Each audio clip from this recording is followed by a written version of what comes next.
Hey Frank, can you hear me? Yes, I can. Thank you. Good evening. How is everybody? Good, thank you.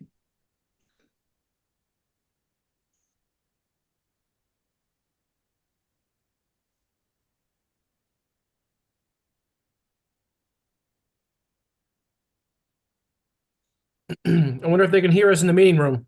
We can. Can you hear me? Yes, Okay, very good. We're gonna get started and I'll come back to you guys. excellent. Okay, we're good? All right, I Alrighty. want to welcome everybody to the Unionville Town Board meeting of April 17th. We'll start out by saluting the flag.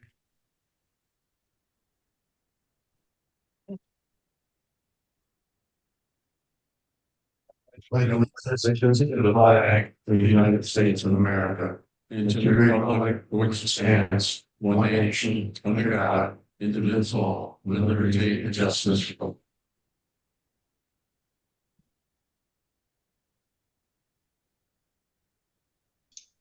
Okay, we've set up a meeting here with representatives from TIPS and our town engineer, our town attorneys present.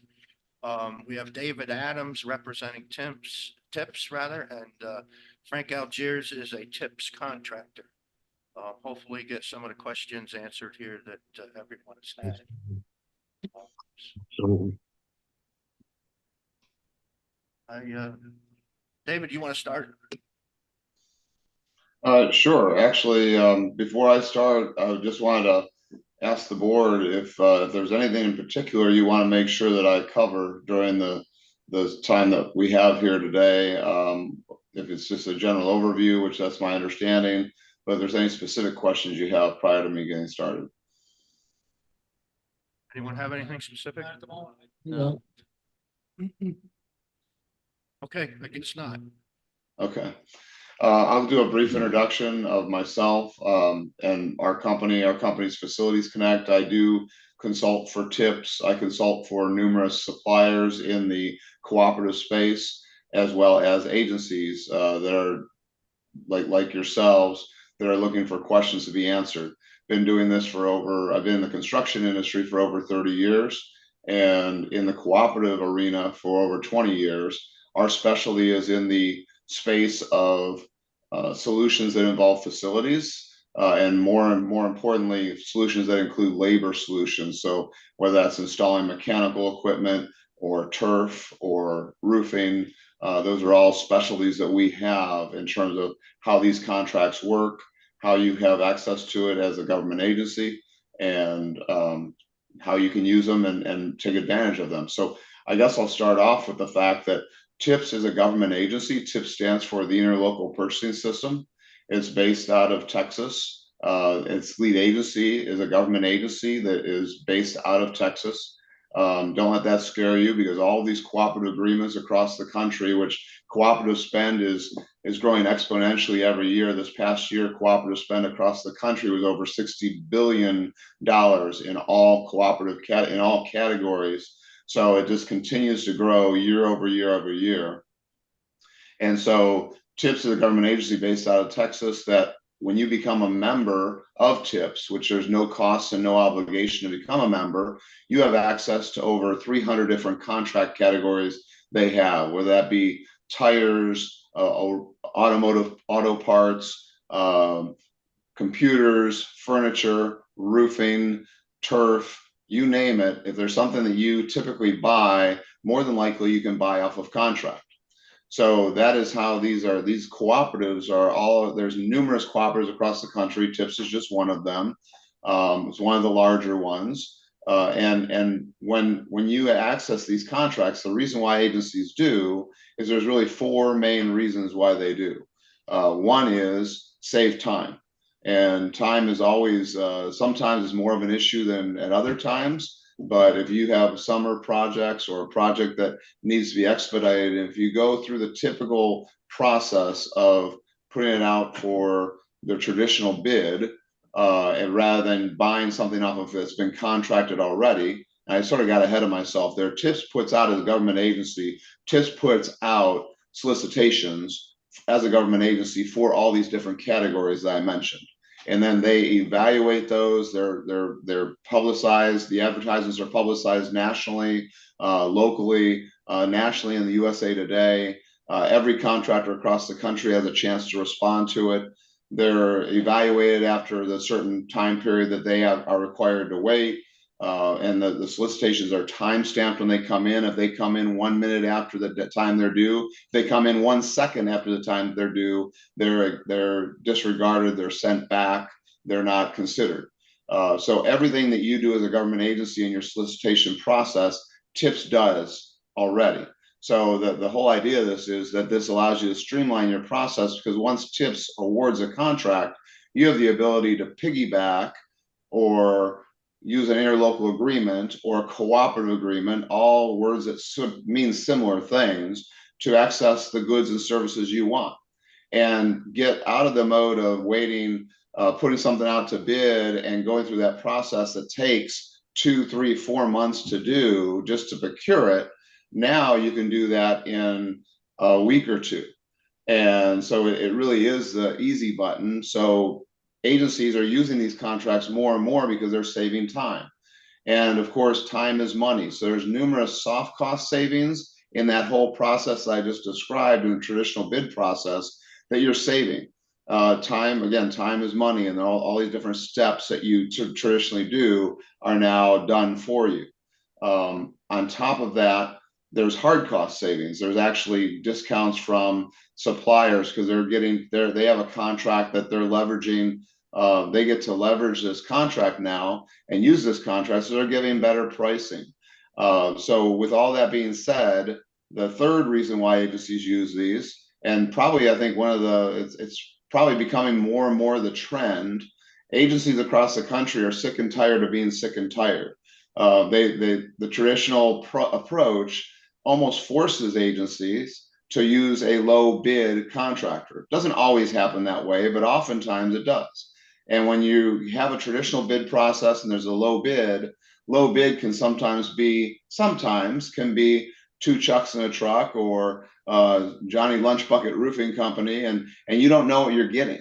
So agencies across the country are privatizing, so to speak, their public sector spend by using these contracts and getting the solution they want. They know they want a certain supplier, so this supplier has this contract, and now this connects them together and gives them a legal and efficient pathway to do so. And then the last reason why agencies use these contracts is to fill a gap. Like I was saying earlier about time, but let's just say that there is a time crunch and there's not time to put out a solicitation. That's the fourth reason why people use these, or agencies use these. So with all that being said, TIPS in and of itself as a cooperative is very unique, and here's the reasons why. One is it has its own construction department, and that construction department actually verifies every contract and PO that comes into TIPS that is compliant with the pricing that was submitted under the RFP process. And so if you decided to go this route and you submitted your contract or PO, you would not submit it to Vanguard, you would submit it to TIPS. TIPS would review it and make sure it's compliant with the pricing under contract, and then they would give you and Vanguard the go-ahead that they've reviewed it and it is in compliance. Or if it's not in compliance, there's further dialogue that occurs to make sure that it does become in compliance. So that's really it in a nutshell. One thing I wanted to do, if I could, is it possible to share my screen right now? Yes, she says yes. Okay.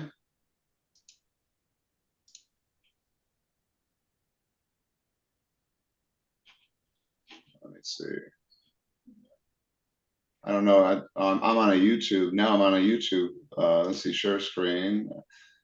I'm trying to share my screen. It says host disabled sharing. I'll try to click it again. Yeah, she's working on it. Okay, no worries. You have access now. I'll Vale. try now. There we go. We got it now. So a couple things I wanted to mention was First of all, the actual, No. can everybody see the, Now There we go. screen I have up there now? You guys see it? Okay. And I don't know if I need to make that bigger. It looks like it may be really small, you would be but better. this is their website. The TIPS website, and that's the TIPS. TIPS is part of Region 8 Education Service Center, and Region 8 Education Service Center is one of 20 service centers set up within the state of Texas, and it's set up under Texas State Legislature as a state agency. So this allows that cooperative agreement of what one government agency does on its own, two or more can do better together. So that's the whole idea of cooperatives. And so this talks about it. I won't read this slide to you, but I just wanted to share. This is under the About Us on their website. One of the other things I'm going to just share with you briefly, and there's a lot more information, by the way, that I can dig into, but I'm just trying to give you the sort of the 30,000 foot view and then allow for you to ask any questions you might have. But I thought it was a salient point. A lot of people will ask me in my years of doing this, well, who else is doing it? And can you see the screen right now, the spreadsheet? Yes. Yes. I'm gonna make it a little bit smaller here. So you'll see here, this is nothing new in the state of New York. A matter of fact, Governor Cuomo, back when he was governor, put into law the acceptance of cooperatives, and then it had to go through some, they tweaked it a little bit the following year, but ever since then, it has been a very, very popular way of agencies, cities, counties, schools, municipalities, higher ed, to housing authorities to purchase their goods and services. And what I want to bring special attention to is the contract that Vanguard has is a JOC contract. So anywhere we see JOC, now technology solutions, that might be doing some IT solution that's under contract. But trades, labor, and materials is exactly the contract that you'd be accessing if you worked with Vanguard through this contract. There's a comprehensive HVAC JOC. You'll see the agencies that are using it, and it's pretty well-known agencies with a very solid amount of spend for things that they needed to procure, whether that be roofing, all the different things I mentioned. It could be this could be an interior remodel, could be a roofing project. You'll see here there's actually a roofing contract that TIPS has as well. That only that contract is only different from trades, labor, and materials in that it specializes in roofing, whereas trades, labor, and materials includes roofing, but includes all the other divisions of construction as well. So I'll continue to go down a little bit so you can keep on reviewing. And I can send this to you, by the way, if it would be helpful for you to take a look at it. In addition to this, I have a membership list. So these are just the people that have been buying. Some people sign up and then they don't buy anything, or I'm going to scroll down to the bottom of this list. Some people may sign up and they may want to buy $344 of office and school supplies. So it's a variety of spend. One of the ways I like to divvy this up and look at this data is I like to look at it by agency. And then when you start to see like Albany County has purchased off of 16 different contracts. No, not 16, 8 different contracts. And you can see everything from disaster restoration to industrial and facility, comprehensive HVAC. But you can go ahead and slice and dice as Albany. I'm not going to try to pronounce that second word, but Schenectady, Saratoga, Capital. Again, a lot of different things they're purchasing. So what we found is that most people, when they start to buy this way, they found a way to really streamline their process. And in my years of doing this consulting work for agencies and for contractors and for cooperatives, I've yet to find an agency that says, man, we're adding procurement personnel to our team. We're adding a whole, 2, 3, 4 people. And most agencies are trying to do more with less. Mary, who had 1 job last week, has 2 jobs this week. She's not getting paid twice as much. And so there's a pressure to get all the things done that they need to get done. And this is an outlet to do so. So I'll stop talking and open the floor up for any questions. And Frank, if there's anything that I missed or please add.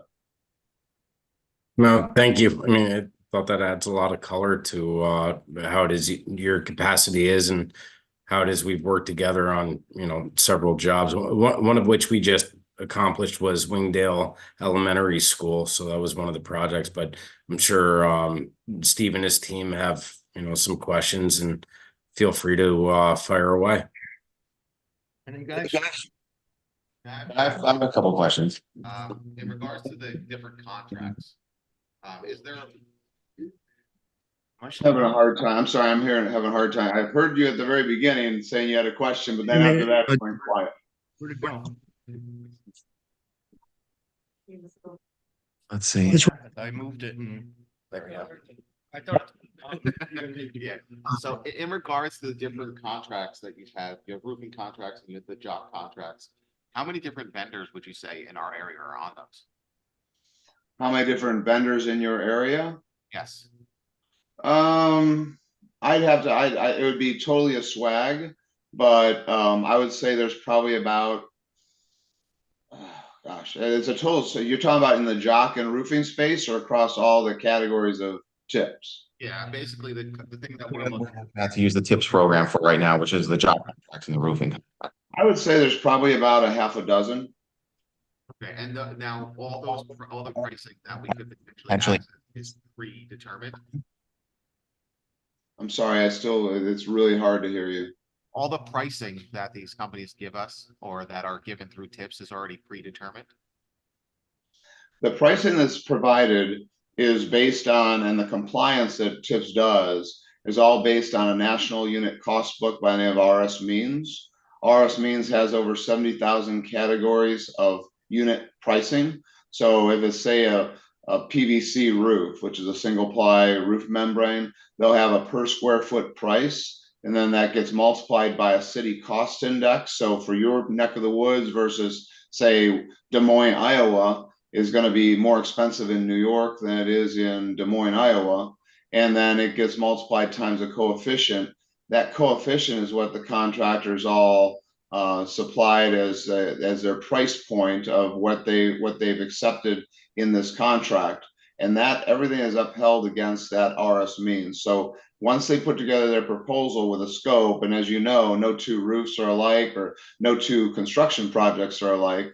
So you build this RS Means based on the scope of work that the contractor has provided. And as long as the contractor is at or below that RS Means price, it's in compliance. So that's the way the pricing works. Thank you. Anybody else? My question's more, It just needs you to come up to for the. Jeff. I mean, our traditional way of, That if you want. I mean, our traditional way of bids is through our procuring our contractors is through a normal bid process. I mean, I guess the question Can we circumvent that. In order for the tips? I'm sorry, sir, but your microphone is going in and out. Frank, I want to make sure it's not my. No, it's the same on my end. It's going a little bit in and out. I don't know if there's like a central one you guys might be able to speak into. We're trying. I unplugged the power cord. Use it as a mic itself. Just don't touch the screen.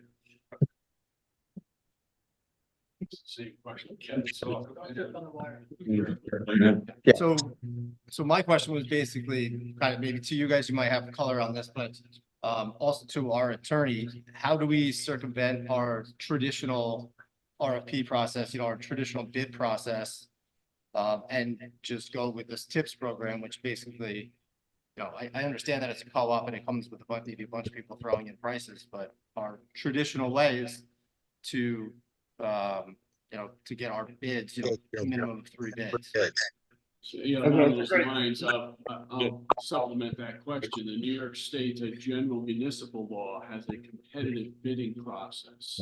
So if the town becomes a member of TIPS, how does the town know that that process has been complied with in terms of all the legal requirements? Great question. The first part, I heard the word circumvent. We never like to use the word circumvent. We like to use the word satisfies. This process is a process that goes through the same competitive process that you would do. Only, and when I say same competitive process, it checks all the boxes. And I just showed you that list. Numerous agencies across the country, their legal teams have deemed that yes, this does meet all the requirements. And yes, we can use a cooperative contract to basically supplement what we currently do or replace what we currently do. And it satisfies all the competitive requirements in the state of New York. And again, that list I showed you wouldn't be a list of those agencies wouldn't be spending 8, 10, 12, 16 million dollars without somebody putting their eyes on it and saying, yes, we agree. So it's not my place to be your legal counsel. Neither is it, I will tell you, if we had TIPS legal counsel on here, they would say the same thing. They would not be telling you, all they can tell you is how they bid this and awarded this and did it on behalf of not only Region 8 Education Service Center, but any of their members across the country have access to these awards once they do it. Now it's up to each of those agencies to say yay or nay. Do some say nay for, sometimes I see somebody maybe say nay because the procurement team likes to do work. They feel threatened by somebody else doing their job, so they want to put out bids. But again, from any legal standpoint that I've ever seen, it passes muster from a standpoint of, again, the proof's in the pudding. All those different agencies, they wouldn't be doing this just blindly without having legal counsel review. And I encourage you to have legal counsel review. I think legal counsel's in the meeting. There is legislation that speaks to this directly, I believe, in New York. And I think the other thing to point out is clearly that procurement process and the advertising, it can all be shared and made part of our records. So that process having been followed can be documented. One other thing I'd like to add to that, even though there are maybe only so many contractors on TIPS in our local area, there's no reason where all the local contractors couldn't go out and bid to TIPS and become TIPS contractors. I mean, it takes effort. It takes sometimes being a bigger company, but it also kind of serves as a weeding out process, because little rinky-dink companies that you may be concerned about being a low bidder and not being necessarily responsible are, in my opinion, unlikely to get onto this list and be awarded any of these type contracts. Have you worked with TIPS before? I have. In fact, one of the projects on that list was Wingdale Schools, which we just did $2.6 million worth of roofing on. I've done other things like that, and we also know Town of LaGrange just did their firehouse roof this way. Town of Wappinger. It's used TIPS several times. And other type cooperative bids. TIPS has been not as many as other, because there's so many different cooperative bids out there for track resurfacing and things like that. We've also used cooperative bidding. It's good for the simple things that are like done all the time. So like, for instance, shingles make sense because the same shingles they might use in Texas are the same shingles we use here. So the same type of pricing, the same type of process can be figured for. And Dave, you mentioned becoming a member. How does a municipality become a member of TIPS? Great question. I will share my screen one more time and just share with you right here on, can you see my screen right now? Membership. Yep. So become a member. And when you become a member, you scroll down and you click on all other state entities here. And once you do that, you read through this agreement. And I won't make you go through that right now, but it's pretty standard stuff. If you want to change the choice of law and venue to your county, you can. You can accept, then you accept the terms and conditions. Once you do it, it makes you jump through this little thing here in terms of putting that code in there, and then you just fill out your agency name, email, contact, what contracts, if you want to, that you're interested in reviewing or being part of, or giving notice when there's new ones, and then your address, your contact name, phone number, and then down here, how'd you hear about TIPS? You don't have to fill out any of that if you don't want.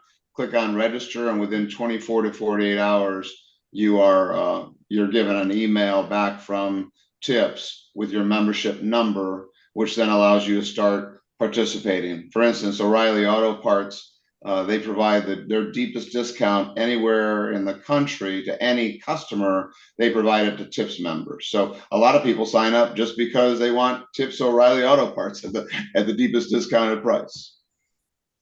If the town becomes a member and later wants to disassociate, it's a fairly simple process. They can absolutely do that. That's just put something in writing to Tips. They don't actually have that on their website because I do see some people join Tips and not use it. They may have thought they were going to use it and then they don't. There's no obligation under this and there's no cost. It's not like an annual membership cost, and there's no expected spend. It's a tool, again, in your toolbox. But I've never seen someone say we want to be disassociated with Tips. But you can do it, absolutely. And if a town became a member of Tips, but then had a specific project that the town wanted to bid on its own, does it forfeit the right to do that if it becomes a member? No, all of this is an option for you to use. If you decide that you want to still go out to traditional bid, if you decide you want to just totally change gears, not do a project, mix up projects, whatever, however you want to use it, this is here as a resource for you.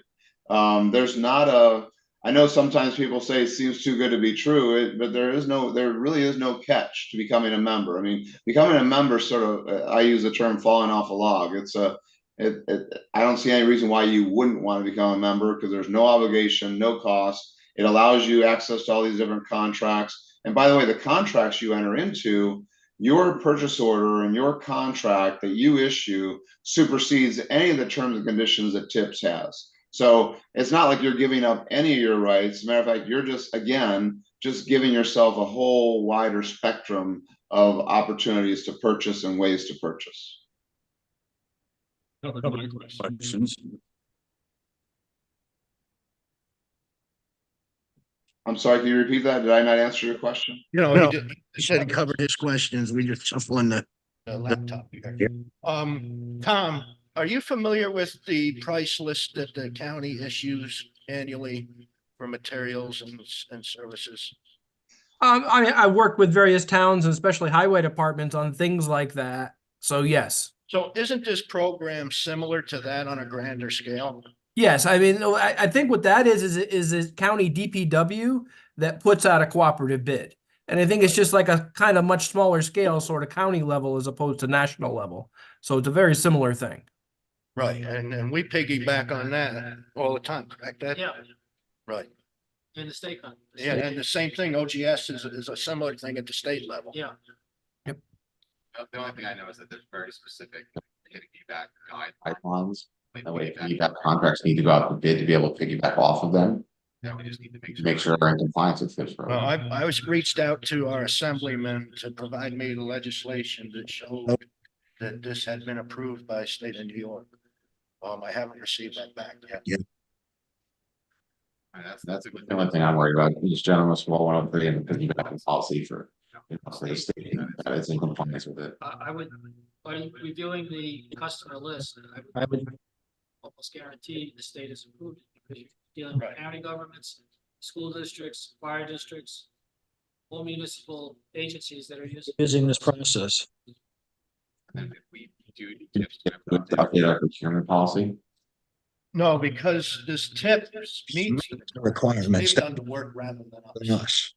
And one thing that I want to mention too, this project is at the scale where it becomes a public works project. It's not go out and get 3 quotes. The engineer and the attorney have to prepare the bid specifications, post them publicly. And then anyone who is interested in the job turns in their bid at a required date.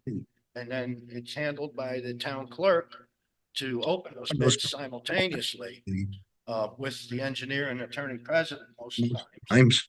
And then, figure out who has the bid on it. So it's not a simple go out and get 3 quotes like once we hit $35,000 or more, it becomes a public works contract. And just with all due respect, the contracts I showed you earlier, none of those that I showed you in that list, ranging from, what was it, 20 million, I went all the way down to $700, of course. Right. But the large jock contracts, the public works contracts, did not go out for solicitation and bid because it's been done already.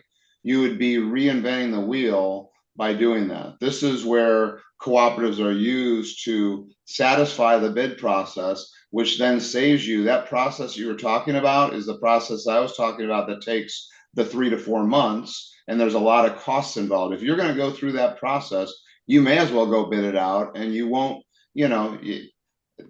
that's always your prerogative. You can always do that. You can do that at any time. You could say, forget this, we're going to change gears. You can do that at any time, but there's nothing but that whole process you talked about. I oftentimes talk about people following the ruts in the road.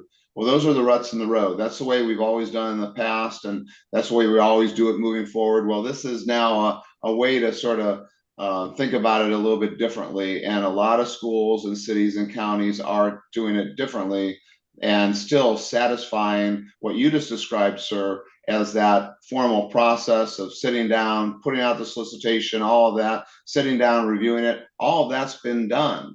So it does not have to be done again, and it shouldn't be done again. If you're going to do that, no sense using a cooperative. You may as well just go through the bid process. So if I might add something that David kind of touched on. So what this process allows you to do as well is to kind of work together with a bunch of level-headed people like you all, and find out that sometimes the RFP process with certain specifications may or may not work. We can kind of regroup, value engineer, and have kind of like a fluid scope of work so that we can determine what it is a town, a city, a municipality, whomever can afford certain different aspects of what can be taken or added to the scope that works within, your financial means at that time, and then work together as a team.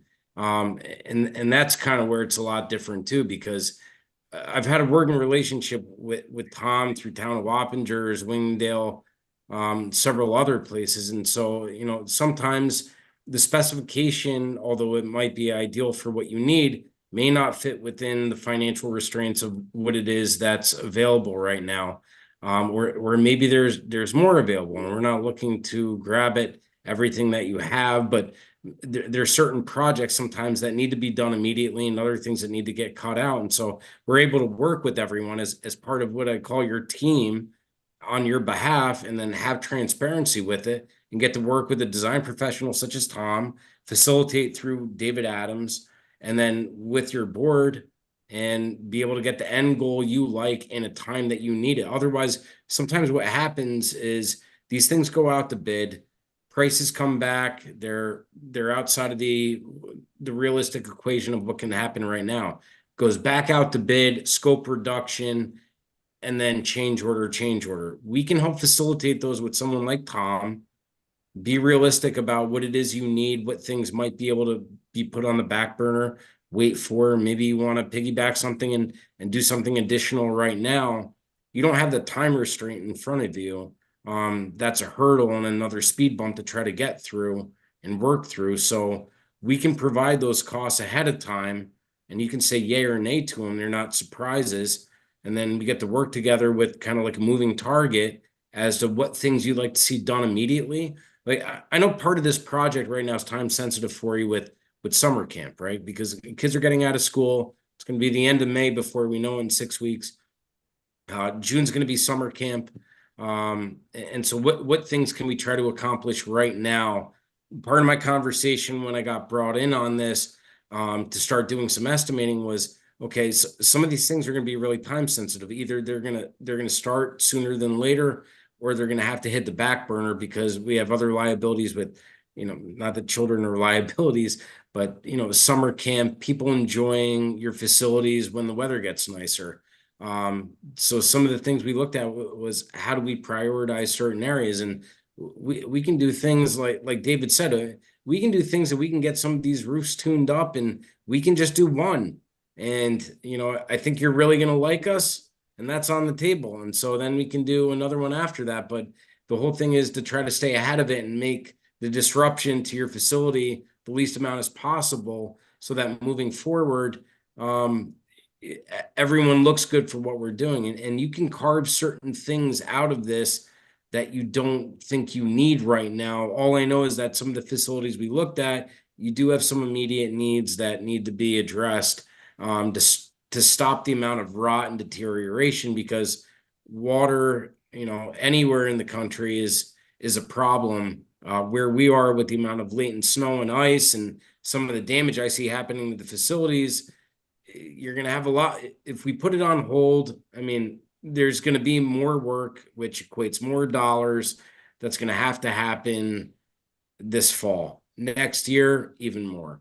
So if you would like to consider slicing out a couple buildings and see how it goes and piggyback things like we're talking about, I mean, that's on the table. But the big thing for me to rush when we were doing our estimates was that you're taking on damage right now. The buildings are becoming, you know, in essence, not as safe as they could be or should be.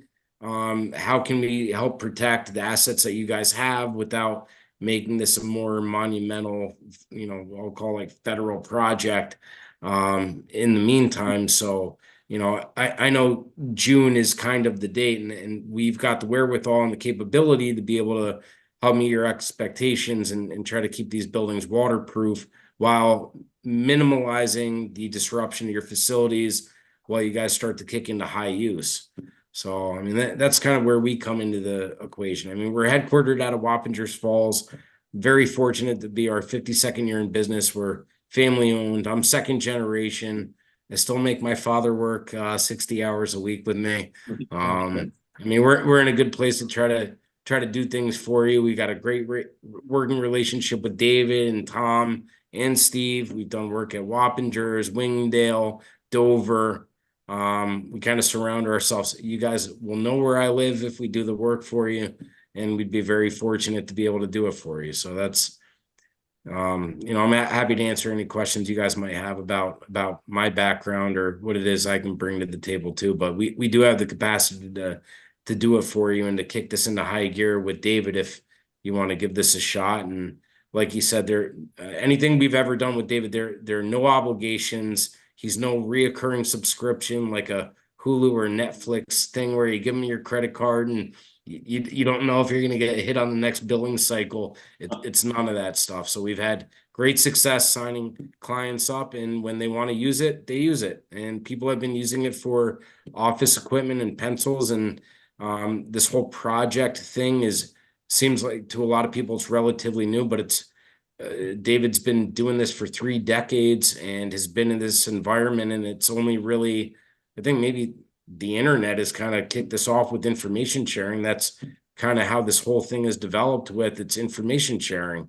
And so this has been around. It just hasn't taken off in as much as it really should, but the traction it's been having, which is why they can write contracts up to 50 million, which I would love it if we were scratching the surface of this, but we're not.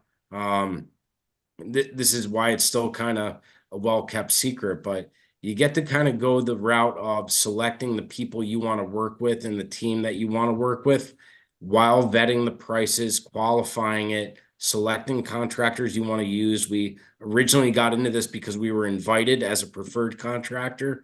This wasn't like a let everybody in type of thing.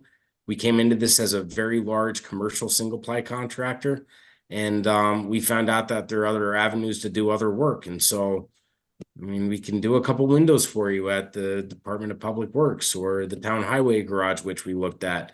There are a lot of different things where it can kind of save a lot of paperwork happening from going in and having to write large specifications and inviting everyone out there to do something small that you just need done right now. And so that's kind of where, and if we didn't have the capability, I would tell you, like, we can't install a couple windows, but we can. And that's something where it came up in the conversation, and we have a lot of, and if we don't, we will tell you, we will get back to you. We'll find somebody that that can do it, and then they can sub for us, and we can do that work for you. But that's really where this came in. But we've surrounded your area too with a lot of good referrals, and we're happy to give them to you. But I just wanted to give you that background about kind of where it is I fall into the mix with Tom and David and our work and Steve and our working relationships with Wappingers, Dover, Wingdale,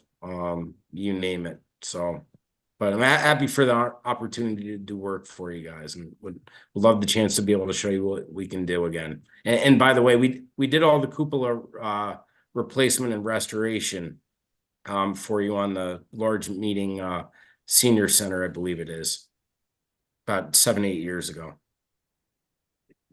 David, I do have a question for you. Do you monitor the performance of the contractors that are in tips? Can you repeat that again? Something about performance. Got an echo here For some reason. Maybe it's the microphone. I'm not sure.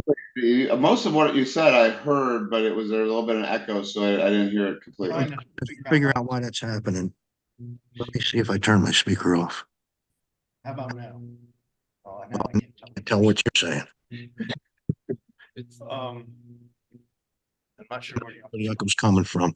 but the question was, do you monitor the performance of the tips contractors? Say you get a negative report. Tips actually has in their construction division, they actually have I believe the title is Director of Quality Assurance. And what this individual does is they don't have a formal process. What they do is they go through and spot check, and it's a the jobs like this, I could almost guarantee you there'd be some backdrop in terms of how the performance was. Of course, performance is ultimately from a standpoint of from the performance of the roof, that falls on Vanguard in this case, and the shingle manufacturer, that would have the warranty.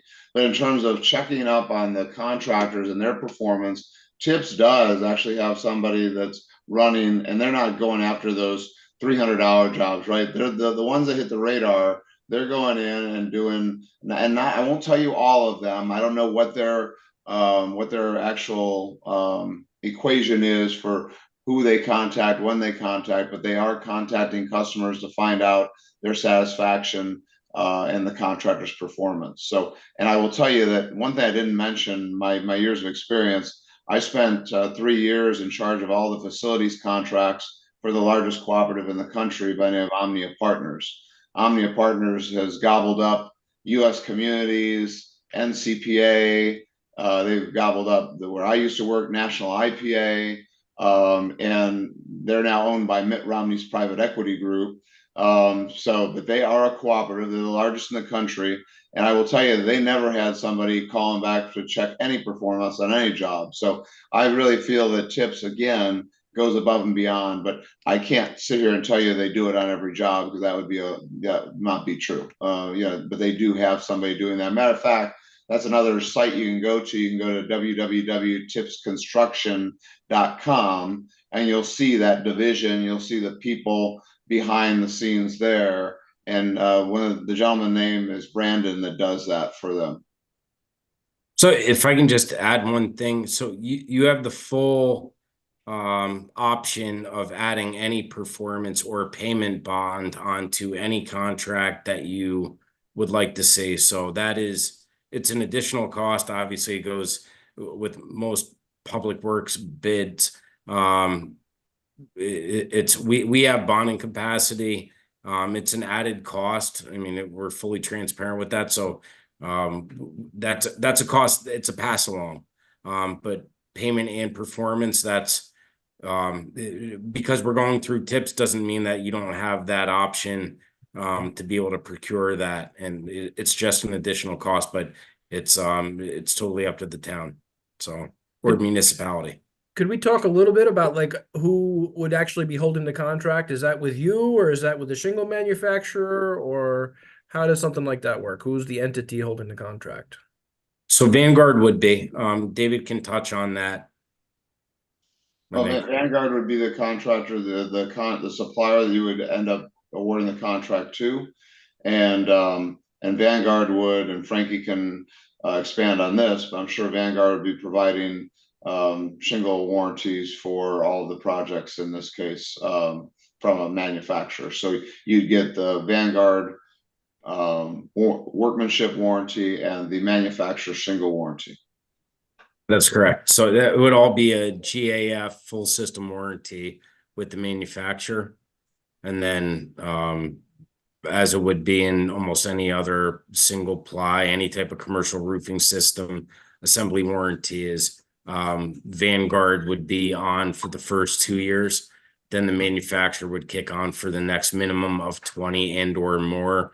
Warranty, assembly, specifications, I would say on this project to be determined, up to 50 years, prorated in certain aspects, but that's something that, I mean, because we ran budget numbers again for a lot of the project, warranty requirements and minimum requirements, we covered all that stuff. We went to like central tier on that, but we can give you certain specifications on everything you want to go up to 50 years on what GAF is to offer. But GAF is the largest shingle manufacturer in the world, and that's what we were planning on using for this project. So that's kind of like a specification thing, Tom, you and I would work out to be able to give the board different elements of tiers of what's available for warranty requirements. But that's that's something that was included in our original budget numbers, and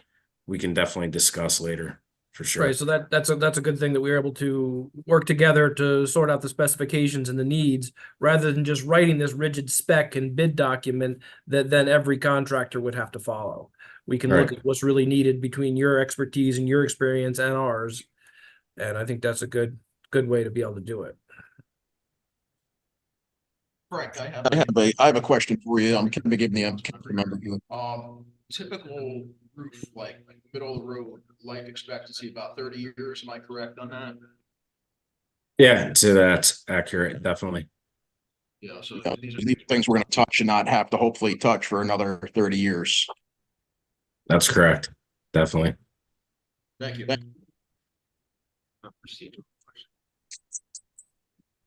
Mine's more of if we select to go with the TIPS program, when we do, we come up with specs of what we're looking to get done, and are there multiple vendors that can look at it and give us pricing, or do we pick the vendors? How does that work? That option is there. Again, you're using sort of a hybrid approach in terms of this is if there was a supplier that you wanted to work with, but again, now why not just put it out to bid? I guess there is some, based on all the things we mentioned, there's a quality bar that's been set. There's sort of a pre-vetting process that's set. But now it sounds to me again, here, my years in the business tells me this. And I started off, I cut my teeth in 1989 in the roofing industry.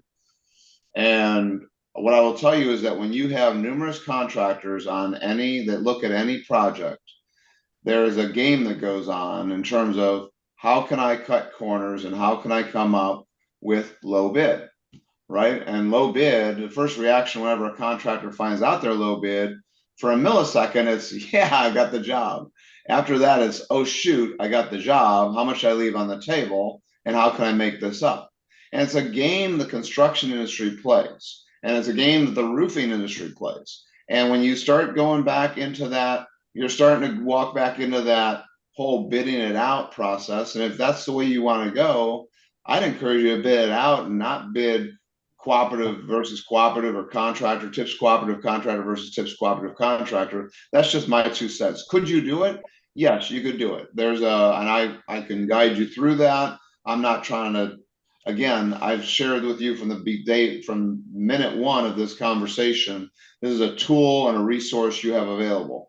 How you use that tool, just like there's people that know how to use the tools in their toolbox very effectively. And then there's others like me, sometimes I don't know how to use the tool as effectively. And I think that you're not using the TIPS tool as effectively. You want to build a partnership.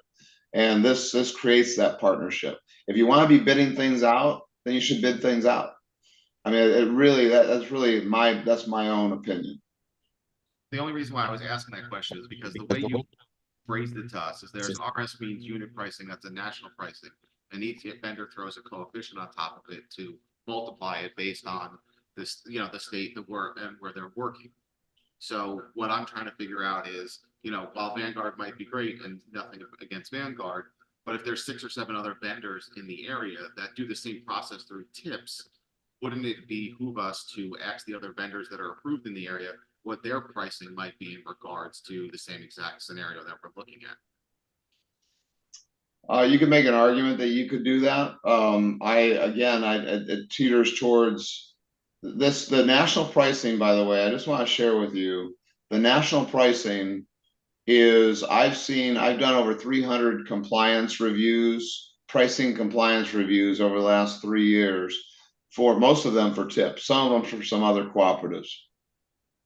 And I've seen contractors' numbers come in well under the RS means price. It's about finding somebody that you want to partner with. My experience in the industry is that, and take it for what it's worth, you may not agree with it, but the best way you find a partner is when you're actually doing work together and not feeling like, it's a win-win. It's okay for the partner to earn a fair profit, and it's okay for you to get a good, long-lasting roof. All the rest of the equations, bringing in other contractors, will typically be a race to zero. How can we cut corners? How can we, and what ends up happening is either you'll get, Frankie mentioned it earlier, there'll either be change orders or corners will be cut. And now that roof that's stamped 30 years will last 15. I've seen it time and time again. I've been in the industry too long. And so can you do it? Yes, you can do it. Can we give you guidance there if that's the route you choose to go? Yes, we can give you guidance there. I'm not trying to hold that back from you. I'm trying to caution you that you're starting to go down that road of low bid and beating each other up, and it's just not a partnership then. So it's just, that's just my own opinion. But also in that approach, we should have tips compliance backing us. So we shouldn't have to worry about any of those things if we're using tips contractors. I'm sorry. If we do this through tips and we use contractors that are approved through tips, we should have tips compliance who will be backing us, who will be looking through these processes as well. So we shouldn't have those corners cut. They'll be looking at, yes, they'll be looking at the pricing compliance. They will not, TIPS does not have a job site inspector. I always tell people you get what you inspect, not what you expect, right? And when I say that, there's got to be a process, and I'm putting Frankie on the spot here a little bit, but you have a job this big, there should be somebody putting their eyes on this project. I was with a university up in upstate New York, and we were on a pre-job meeting, and the owner's representative for the facility said, we're not going to have a job site inspector on this project, but you see that security camera over there, and you see that security camera over there, we've got them focused on this project. Your guys will be watched the entire time. So the whole idea of tips is not gonna, all tips can do to guarantee performance is they can threaten somebody losing their contract if they don't perform. But if you think about it, that's a little bit too late, right? So contractors, with all due respect to Frankie, contractors will, especially when it gets competitive, contractors will, and I'm not saying this is Vanguard, but they will look for angles. They will look for ways that they can become low bidder. It's just the nature of the game. Will that roof still last a period of time? Yes. Will it last 30 years? Maybe. You have a choice of which direction you want to go in. You can do a hybrid approach. You can go and partner with a company like Vanguard with tips. Will you get quality with the other tips installers? Quite possibly. I think you'll get quality of my whole point in this is I think you'll get higher quality if you partner with somebody and not compete them like that. I mean, I just don't think but you can do it, and absolutely you can do it. That's a choice you have. The guy on the top left portion of the screen is the security camera. He would be the filter and the liaison in between Unionville and us, as to whether or not we're doing the job that needs to be done. Yeah, I know from experience he's got no problem holding anybody's feet to the fire. So Tom is extremely direct. Yeah, he stopped me before and questioned things, and there's no BSing that guy. So we've worked on numerous projects before. Tom is a very hands-on engineer. He's not one that is behind a computer all day. He gets out in the field, puts his hard hat on. He's got his boots on. He's a boots on the ground guy. I mean, I've seen him on projects where we haven't been involved with anything that aren't roofing. So he's really the guy that's vetted us. I'm not going to speak for him, but I mean, I wouldn't really be here talking to you guys if he had a bad, history with me, or even anything as much as like a blemish with us. He's got no problem calling things out as they are and demanding nothing but the best. And this is part of the reason why Tom's been hired. I've met him at different municipalities, and the guy seems to get all over the place. He's like, "Where's Waldo?" Because the second I pick him out, it's almost kind of like too late. He's already there on the job. But he represents a lot of different municipalities because of what he's capable of doing.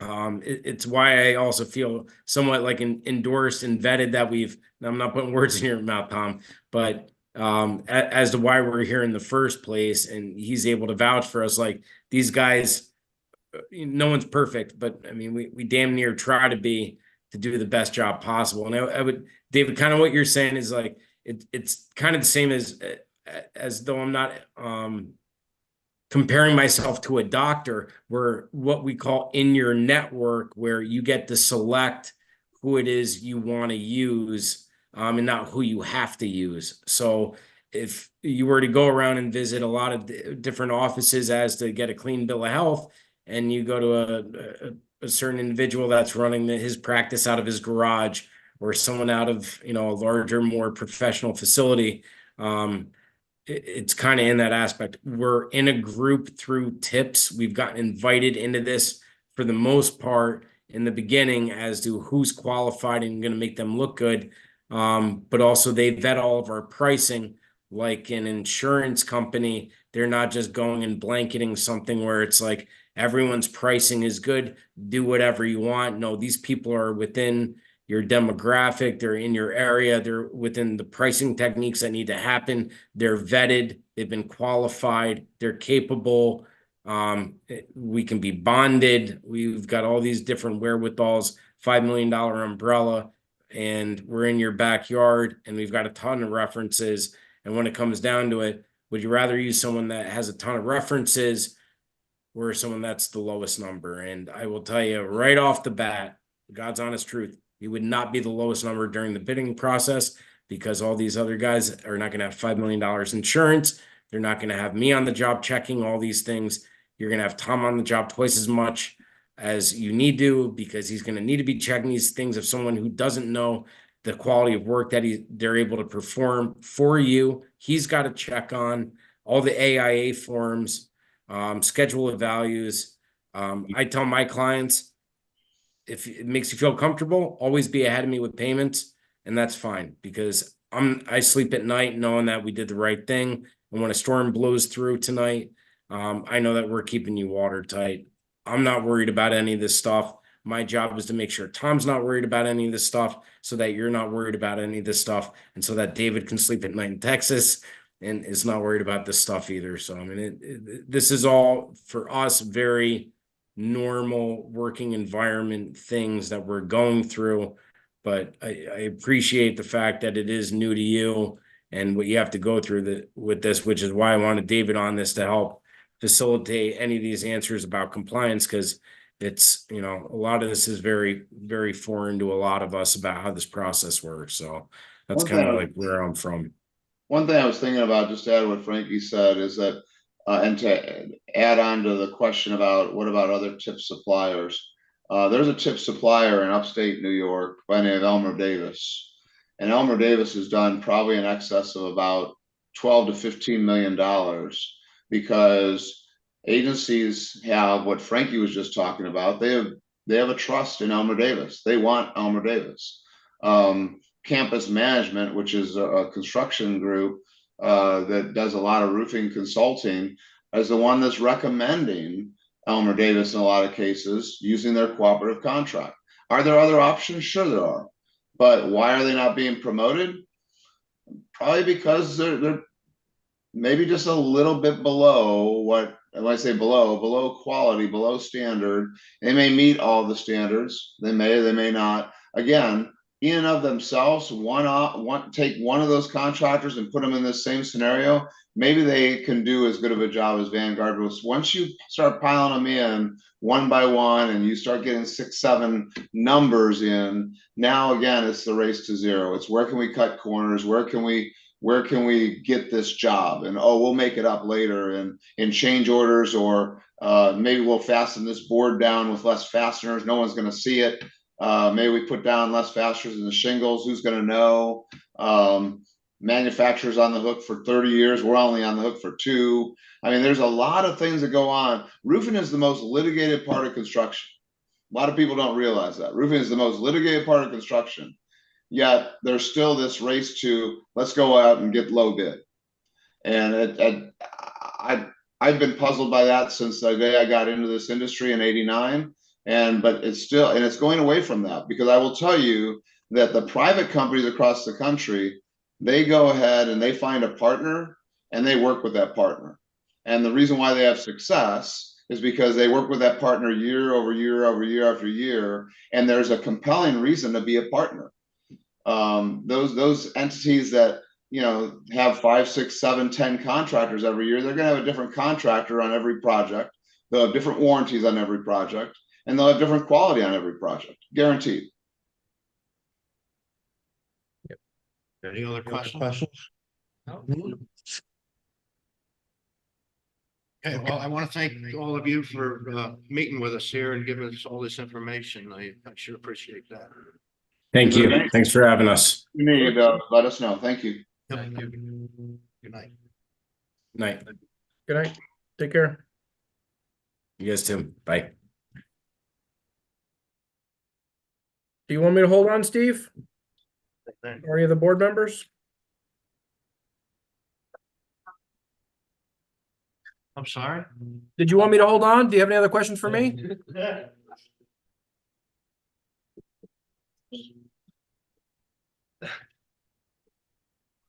I don't know. I don't think so. I don't- Sign in. No, you locked out. Yeah. Tell them Tell them, I don't. Anybody know sign language? I can hear you guys. I hear you. I'll call him tomorrow. Tom, I'll call you tomorrow. Okay, take care.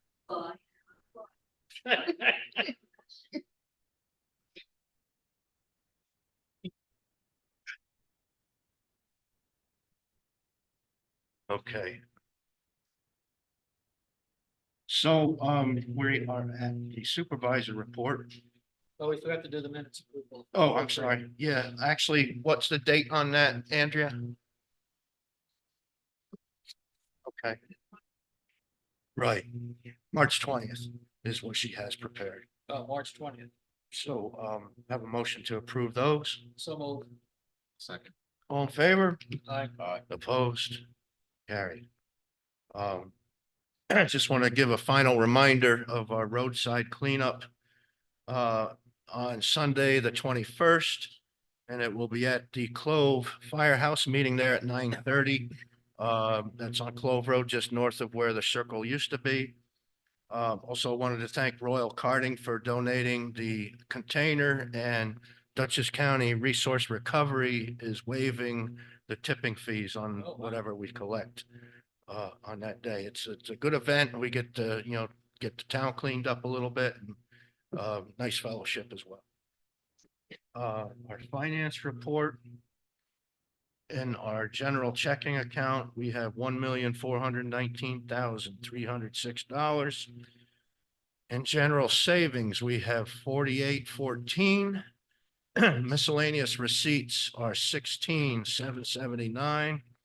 General money market account is 104,050. The NICLASS account has 2,553,019 in it. And the NICLASS ARP, which is the COVID money, is 508,646. Highway checking is 871,677. Highway savings 102,081. Highway money market is 38,366. And the highway NICLASS is 68,501. And the reserve is 144,633. And for a grand total of 5,831,870.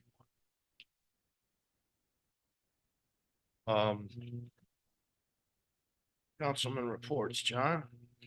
In anticipation of the tips discussion tonight, I had done some research on my own. Confirmed a lot of what they said tonight. And it's quite widespread use by local municipalities, Dover School, LaGrange firehouses, and they even elaborated more places that are government such as County of Albany. So it's quite an extensive program that I was not aware of till recently. That is apparently geared towards government purchasing. Yeah, I think it's exclusive to government purchasing. Councilman Carlin. A couple things I wanted to bring up. I went to the planning board meeting last Thursday. I attended to hear some of the new applicants and see how they were doing. Also, the planning board did unanimously endorse the town center zone changing. So we should be getting, there's a resolution that was voted on for that, for the next public hearing that we do have coming up. I was reviewing some of the last agenda meetings, just trying to get an update on a few things. Some of the things that I think we're still waiting for on some items that I think we need to address. I still don't think we ever designated a park manager.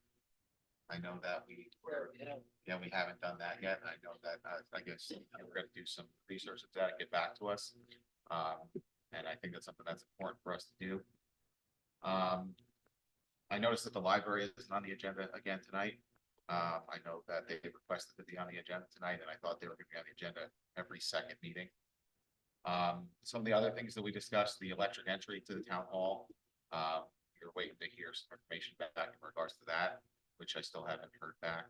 Some quotes in additional to moving the one we had in the front to the back. We haven't heard back in regards to that. The employee handbook. I know we discussed that a bunch of times in regards to the paid time off. I know that was an issue within the first month, and we're 4 months in now. I'm not sure if it's still an issue or something that we need to address. I assume some of that stuff should be an old business, as well as the Mid-Hudson Library System contract. I know that was a very contentious point at a lot of board meetings, and I have been trying to reach out to numerous members of both boards, set up a meeting to discuss it, and set up a meeting with the Mid-Hudson Library System. Sent out 3 separate emails and haven't got responses from a couple of different board members. So I'm hoping that maybe we could start to bring that up again. It's very important, I know, for Steve and Kevin and the rest of the board to come up with some sort of deal with the Mid-Hudson Library System. And I think that it moves us to start working on that. We also did discuss vacant properties at one point. I'm not sure if we're going to bring that up again. As well as financial reports. I know we're getting bank balances. Where are we in regards to revenue coming in? We haven't got any of those reports. We're through the first quarter. I think that'd be important for us to know. And those are just a couple of things that I was looking for. I also did request to be added to the agenda tonight, a discussion to some quotes I got for portable toilets. You requested that for the following meeting. So I requested that for the next meeting. I requested it on Saturday. It wasn't at the agenda, no big deal. We'll do it on the next meeting. So I just wanted that to be on tonight, but that's fine. I think that's all that I have to discuss tonight. I have a meeting with Dutchess County HR next week where I want to discuss all these issues that you brought up here. It's the first time that I've been able to get a meeting with them, and we're going to get this stuff sorted out, and then I can bring recommendations back to the board. Thank you. Councilman Derlin. I don't have really much to report. I've been working with Pat a little bit on some of this stuff and also just looking into the tips program as well. I've got a lot of my questions answered tonight, so thank you for having them. Councilman McGivney? Just like to reiterate, what Supervisor Steve Frazier spoke about with the, Earth Day cleanup on Sunday, 9:30, it's Station 2 in the Clove, 9:30. Give you a chance to meet your neighbors, and also some of the volunteers in the fire department. They're always looking for new members if anyone's interested. Usually offer coffee and donuts before we go out and clean the roads. And I know a lot of the local high schools require community service hours for students before they graduate. So it's a great opportunity for the younger kids in high school looking to graduate to grab some hours of community service. That's all I have. Okay, thank you. Town clerk report. Nothing much other than shredding day, again, scheduled for June 5th. And just call me if you want to be on the same day call list for truck arrival. Thank you very much. Highway superintendent. Okay, so we've been working on putting our plow trucks away, hopefully till next season. We were kind of shocked by 2 weeks ago, Thursday. We were on it. Our crew went out about 3 in the morning and pretty much done by 9:30, 10 o'clock that morning. So that was that. A mile down the road from my house, there was just nothing on the ground, Oh, I know. which was Until very strange. 11:30. Yeah. And then it got a whiteout. Yeah. Which we were out in the middle of. Is our 284 form complete? Are we ready for paving? I will have to check on that. I thought that was something you were working on. I will check on that. Yeah, it was handed in March. But it was due. I Okay. believe everyone signed it and I Yeah. did send a copy to Okay, the I council just as have- well, yep. so, okay. I thought, I'll give yeah, I you thought the that had been copies. taken All right, care of, but I I don't want want to to push go forward with, so we're prepping for paving. The Okay. other thing we're doing, obviously this time of year, we're filling potholes. Catching up on repairing catch basins. Pretty much all we're doing and getting ready for some fixing of the roads, major paving going on. Okay. Thank you. Maggie, recreation.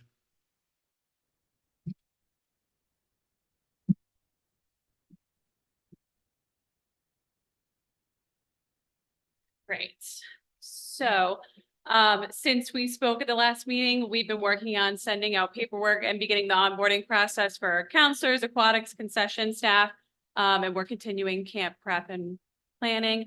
There are positions open for lifeguards and swim instructors. I just want to put that out there. Candidates can fill out the application on the Parks and Rec website, and the aquatics director and I will process them as we receive them, and as long as those positions are still open. On top of that, we will be hosting a lifeguard certification course and a lifeguard recertification course. As we get closer to the beginning of the summer season, they're both in June, early June. These are American Red Cross courses taught by our aquatics director. Seating is limited with those courses, and more information on registration and specific details of the course, what's required beforehand and during, can be found on our website. Next Friday on April 26th, we'll be hosting another adult paint sip event at Timemore Park at 6:30. Participants can enjoy an evening of fun with family and friends while following along with a talented instructor and creating their own masterpiece. Pricing is $35 for a resident, $40 for a non-resident, and seating again is limited. More information and registration can be found on our website. We will be also hosting a AARP Smart Driving course at Town Hall by a certified instructor. This is a 2-day course, so participants must attend the class on both May 3rd and May 10th. Both of those dates will run from 9 a.m. to 12 p.m. And there's no test at the end. There's no test required to complete the course. The course is $25 for members of AARP and $30 for non-members. This fee will be collected on the first day of the course and paid with either a check made out to AARP or exact cash only.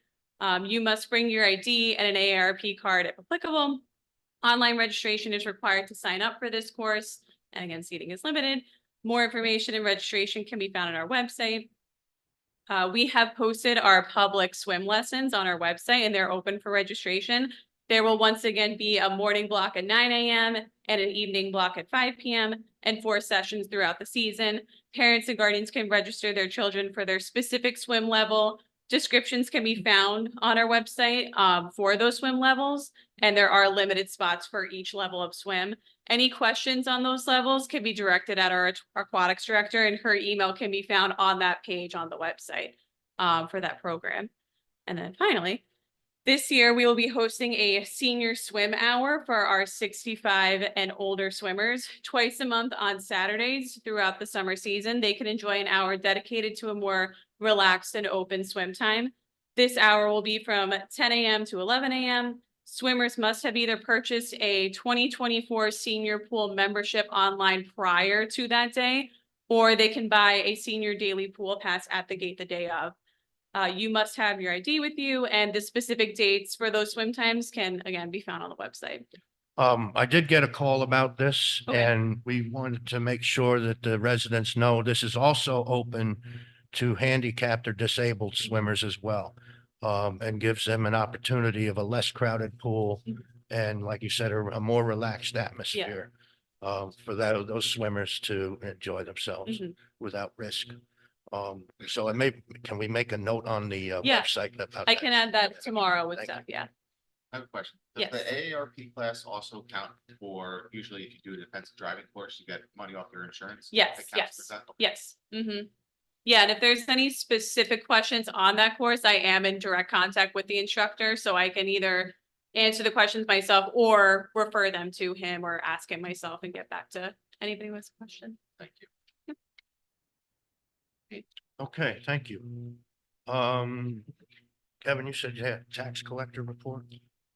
Oh.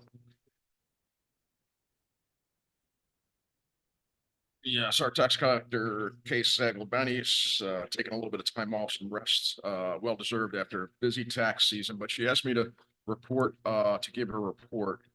As of April 3rd, we are at 90% of taxes collected. As of today, we're at 91%. Penalty monies collected year to date for 2024 is $3,866.01. We have a total of 116 unpaid tax bills. Our second notices are stamped and will go out tomorrow. Friendly reminder, as of now through April 30th, there's a 3% penalty. If you're using the post office, please make sure you get your tax bills hand stamped, postmarked with April's date, so you don't incur the penalty for May. If payments are received in May, there will be a charge of 4% penalty money. And Kay wishes everybody a fantastic week. Thank you. Okay, thank you. Councilman Welsh, you'd like to read the hardship? Sure. Park report as of 4/17. We have taken our mowers out of storage and started to mow all the areas that we take care of, starting with the equestrian center to prepare it for the first horse show that happened this past weekend.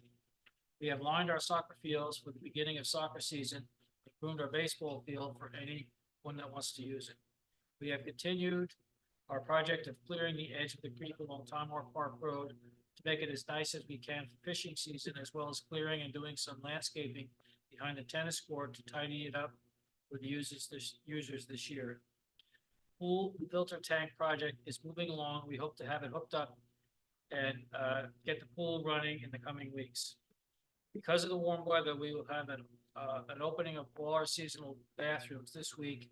And thankfully, we finished the repairs on the ceiling of the men's room by the lower soccer field in time.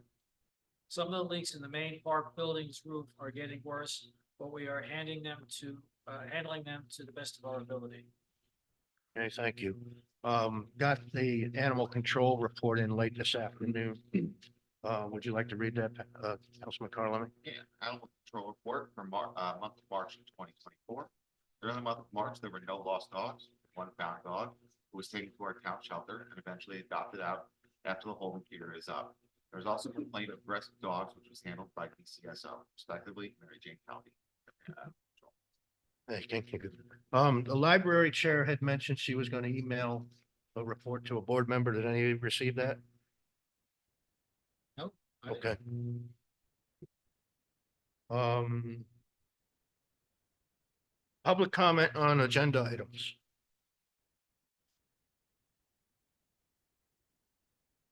Anyone? Okay. Revisit the recycle center message board. Councilman McGivney spoke with Peter about the options that we had here.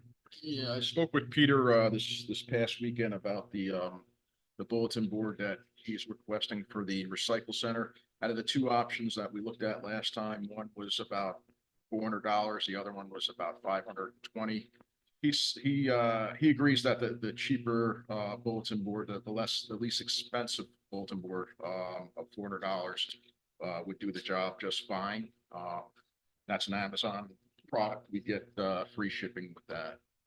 So that was his recommendations for the bulletin board, and you know, I feel that would be the right board for that use. Any approval on that? Have a motion to move forward with that? I'll make a motion. I'll second it. All in favor? Aye. Opposed? Okay, thank you. Thanks, Kevin. Good idea. Okay, so the next is this resolution here that's required by the New York State court system.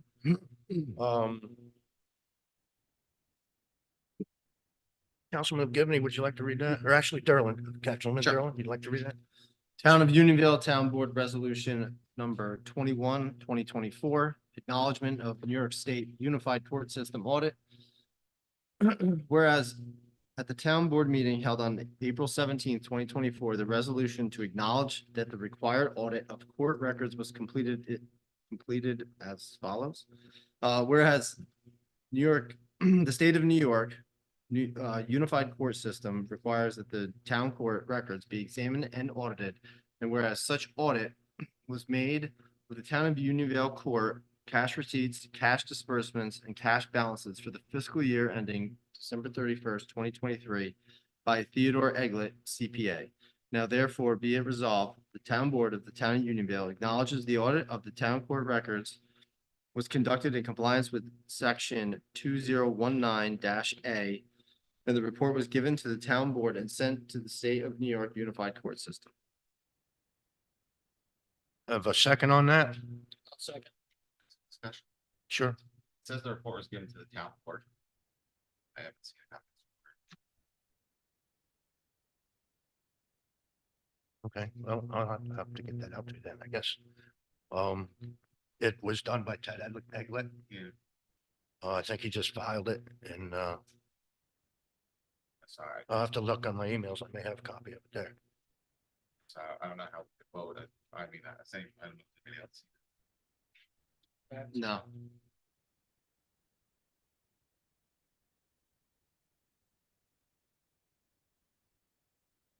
So we want to table this then? I think it makes sense for us to see the. Do we have a due date on this, Andrea? I have to look at the letter, but Yeah.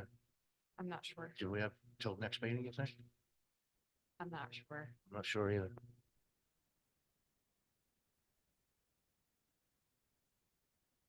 Well, should we vote on it contingent on getting the? Oh, yeah, I can have that out to you. at Contingent that meeting. on knowing that it's fine. Right. What's that? Just do a contingent on knowing that. Well, I mean, Well, I don't want to get in trouble with the state. They can be. Yeah, that's the thing. ugly. We have a Jeff, deadline. can we make it with a contingency and withdraw it if it doesn't meet their approval or? Right. So that's what I'd like to do then is with the contingency that you guys approve of the report. And it's approval by email. Should be fine. Right. Right, I'll get that out to you immediately following the meeting, if it's in my computer. Okay. Right. Yeah, well, Neil- Oh, yeah, so, guess we should do a roll call vote on that. Councilman Derland? Do we have to make a motion first? We already have. We did. Oh, for the addition or no? Second. Oh, I didn't hear him second. Sorry. Okay. Councilman Derlin. Aye. Councilman Cardelemi. Aye. Councilman McGivney. Aye. Councilman Welsh. Aye. Supervisor Frazier. Aye.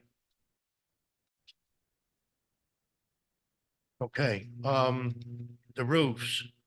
After that discussion, has anyone had any change of feeling about it? You want to think on it some more? I would like to, decide what direction we're gonna go so we can make progress in one of those directions. I think that we got a lot of good information on tips tonight. And I mean, as long as it's all exactly what they say it is, I mean, I don't see how it could be an issue whatsoever.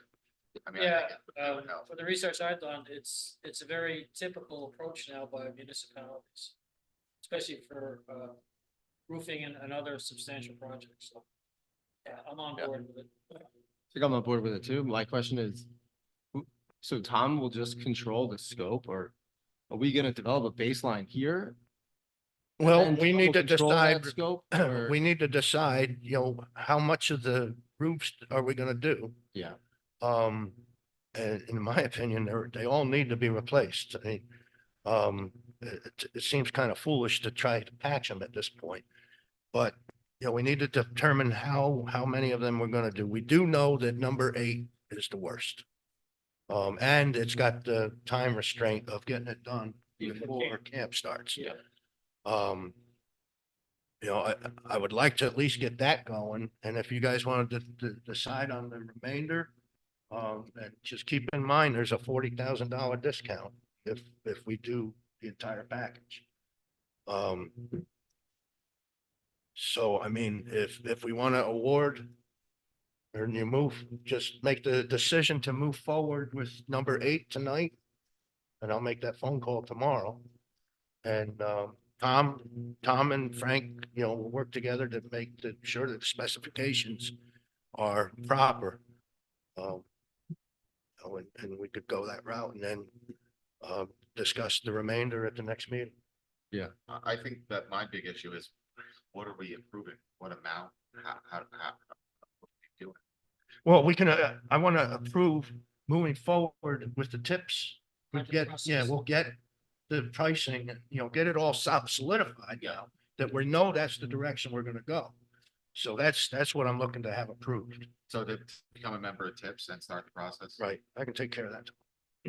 Yeah, because like I said, one of the things that I brought up is I know there's 6 or 7 different vendors. I have no problem with Vanguard, not whatsoever. But I just want to make sure that I don't think Vanguard's going to do a bad job. I don't think Vanguard's going to overcharge us, but if there's 1 or 2 other vendors in there that might be able to be applicable and, compare to Vanguard, we should definitely explore it, and obviously not take too much time because we need to get it done. But I think the tips program seems like, as long as we can legally do it. I mean, Jeff, I guess, Jeff, you have to do a little bit, I don't know if you feel comfortable with what you heard tonight, or. I think that based upon the number of New York municipalities. Yeah, the list is very telling. Yes. From what I've seen on the internet and on that presentation. I would follow up, get that confirmed, but I feel comfortable if that's the case. That was my only main concern, is because I know there's strict piggybacking laws and, general municipal Yeah. 103, and as long as tips goes by that, I mean. That was my concern. When I did all that research, I found that seems to be the case. It's all municipalities that are using the process. Right, it's school districts, counties, Even and fire districts. fire districts, Local. right, and many of them local, correct. Yeah. It simplifies the process too. Not having to go out to bid and the excess funds to have an engineer build the scope and spec. Yeah. Right. And Avoid a also public work Well, I project. know the biggest thing is peace of mind. I've been on, like I mentioned to you before, I've been on these public bids projects, and you do not know what you're getting as far as who the low bidder is. I've had a company come in that was from Brooklyn, and they got low bid, and I mean, we do have best value, but that becomes a liability in the courts. Yeah. You really have to prove your case to go that route. And we got what we paid for. 3 years later, I was losing the shingles on the roof and sheets, and go to find out this company's no longer in business. So It just, and that's not the only job I've had go that direction through the bidding process. Tips eliminates all that, all that concern. And I have worked with Vanguard on several projects. In fact, he came in and repaired the project that went bad. And we haven't had a lick of trouble there since. So it sounds like you want a motion tonight to approve joining tips. What I would say is that I think Dave Adams was his name. He walked us through online how you actually join. Yeah, it's very And he simple said process. something about changing the state and county, and he might have said that if there's a dispute about the membership, that it's going to be venued in Texas and in a county down there. And he made it sound like he could change that to New York and the Dutchess. So I would look at that if you Right. want me to. I've done this You've before. done it, Yeah. okay. So I would make that change if you're gonna do that online process for the membership. Right.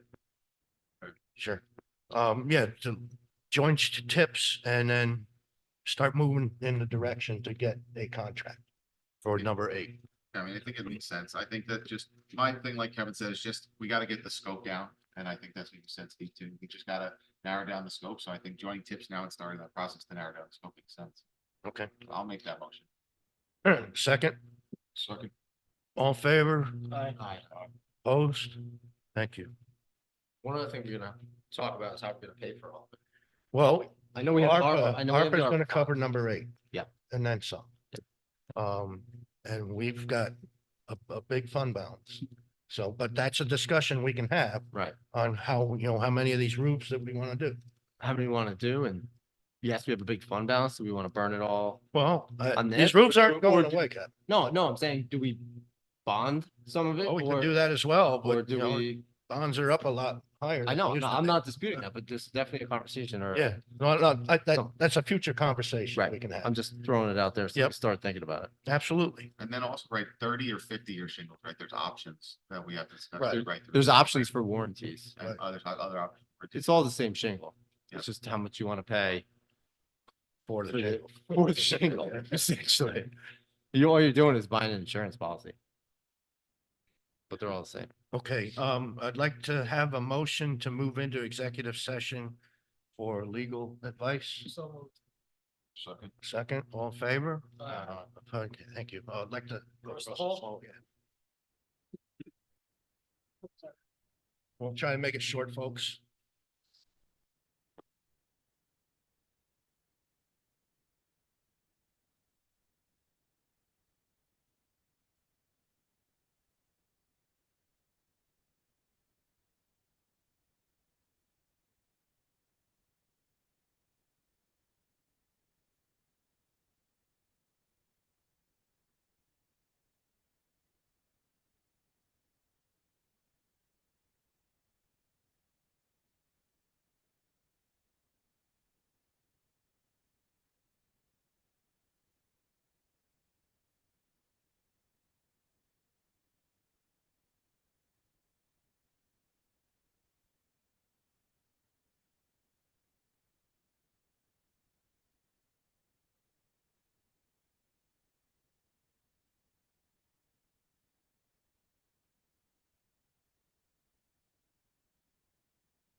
Okay, I'll make a motion, we come out of executive session. I'll second.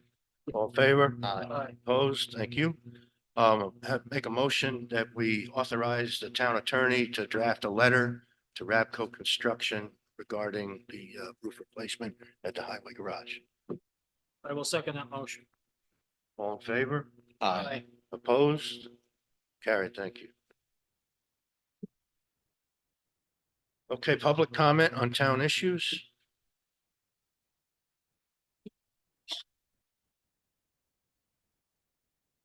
Name and address, please. I'm sorry, Name and address, please. Chuck Richwine on the Green Burbank. Okay? Sure. Oh, okay. Couple things. I've been reading the town law manual book for New York. All right, looks like you guys could have a working meeting and that may be beneficial to you. The second thing is we're done through the first quarter of 2024. I think we should be seeing the budget versus actual results for the finances for the town. That's something that probably doesn't need to be done weekly, monthly, but definitely quarterly or at least semi-annual to be done. On top of that, I see the agenda and it never has old business or new business listed. I believe the town follows Robert's Rules of Law, which usually lists those things. So I'm curious why we don't get to see those. The town does have this discretion under section 3-8 of meeting procedures that the town board may determine its own rules and procedures. However, that's supposed to be made available to the public, which I haven't found on your website.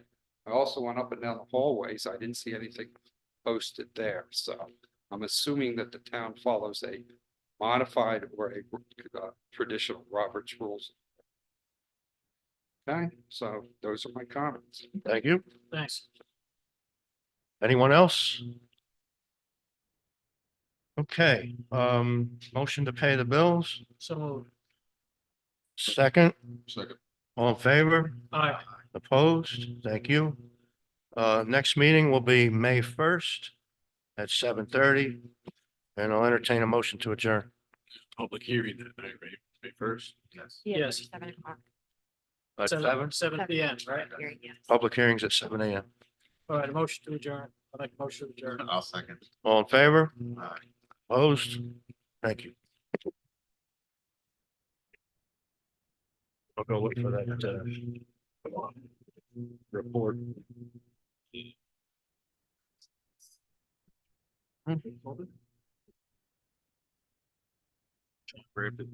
Yeah, sounds.